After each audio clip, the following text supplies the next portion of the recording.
ফিলিস্তিনের গাজা উপত্যকায় গত ৭ মাস ধরে বর্বরতা চালাচ্ছে ইসরায়েল। গাজাকে রীতিমতো মাটির সঙ্গে মিশিয়ে দেওয়া হয়েছে। অনেকেই ফিলিস্তিনের এই অংশকে কংক্রিটের গোরস্থান বলে মন্তব্য করেছেন। ইসরায়েলের হামলায় নির্বিচারে মারা যাচ্ছে নিষ্পাপ নারী ও শিশু। অথচ এমন হত্যাযজ্ঞ নিয়ে মুখে কুলুপ এঁটে বসে আছে মধ্যপ্রাচ্যের অধিকাংশ মুসলিম দেশ।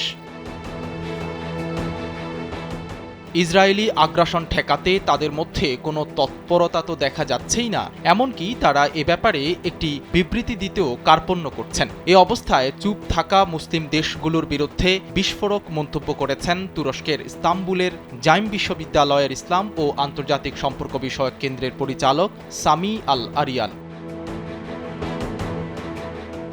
আলোচিত এই অধ্যাপক সংবাদ মাধ্যম আল জাজিরাকে বলেছেন, আরব দেশগুলো শুধু চুপ করে আছে তাই নয়, কিছু আরব দেশ ইসরায়েলের এসব অপরাধের সঙ্গে প্রত্যক্ষ ও পরোক্ষভাবে জড়িয়ে রয়েছে। এরপর তিনি মন্তব্য করেন, মধ্যপ্রাচ্যের কিছু আরব দেশ পুরুষত্বহীন।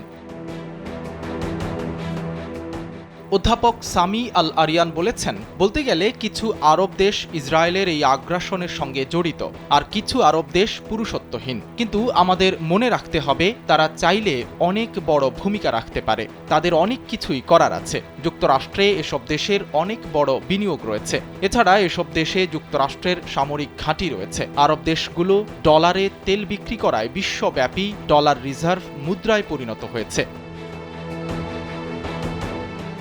সামি আল আরিয়ান আরও বলেছেন, আরব দেশগুলো চাইলে অনেক কিছুই করতে পারে। তারা তাদের রাষ্ট্রদূতদের প্রত্যাহার করে নিয়ে আসতে পারে।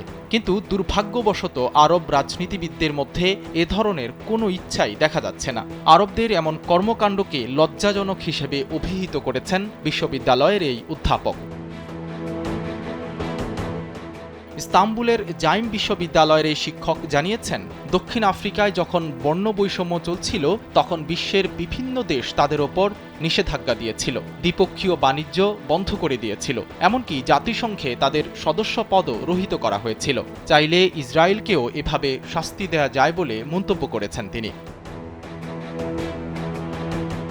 ফিলিস্তিনের গাজা ভূখণ্ডে টানা ৭ মাসেরও বেশি সময় ধরে চালানো ইসরায়েলের হামলায় এখন পর্যন্ত নিহত হয়েছেন প্রায় ৩৫,০০০ ফিলিস্তিনি।